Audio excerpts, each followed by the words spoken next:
Hello guys, আজকে চলে এসেছি একটা ছোট্ট মিনি ব্লগ নিয়ে। আজ চলে এসেছি, মনে হচ্ছে আমাদের বাপের বাড়ি হচ্ছে একটা কলা বাগান। কলা বাগানে আজকে কলা পাতা কাটতে গিয়েছিলাম।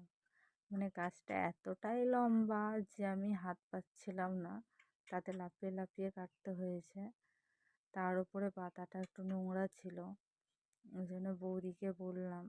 আবার চলে গেলাম আর একটা গাছে পাতা কাটতে, সেটাও এতটাই লম্বা যে কাটতেই পাচ্ছি না। কী করবো বলো, লাফিয়ে লাফিয়ে কাটতে হলো। তারপরে বৌদি বলছে হ্যাঁ হয়ে যাবে, আর কাটতে হবে না, এগুলোই ঠিক করে কেটে ভালো করে ধুয়ে নে। তারপরে আমার ছেলে ডাঁয়ে ডাঁয়ে সব দেখছে আমি কলা পাতা কাটছিলাম। আর তারপরে কেটে নিলাম, নিয়ে ভালো করে সাইজ করে নিয়েছিলাম। হ্যাঁ, এটাই হচ্ছে আমার ছোট একটা মিনি ব্লগ। কারণ হচ্ছে আমি ব্লগই করি আর ভিডিও করি, আমাকে তো কেউ ভালো সাপোর্ট করে না। কি করব, তবুও বলো, ভিডিও করতে তো আমার ভালো লাগে। যদি ভিডিওটা ভালো লেগে থাকে একটু সাপোর্ট করো, একটু ভালোবাসা দিও, তাহলে ভিডিও করতে আরও ভালো লাগে। তোমাদের ভালোবাসা আর সাপোর্টের জন্যই তো ভিডিও করতে ইচ্ছা করে বলো।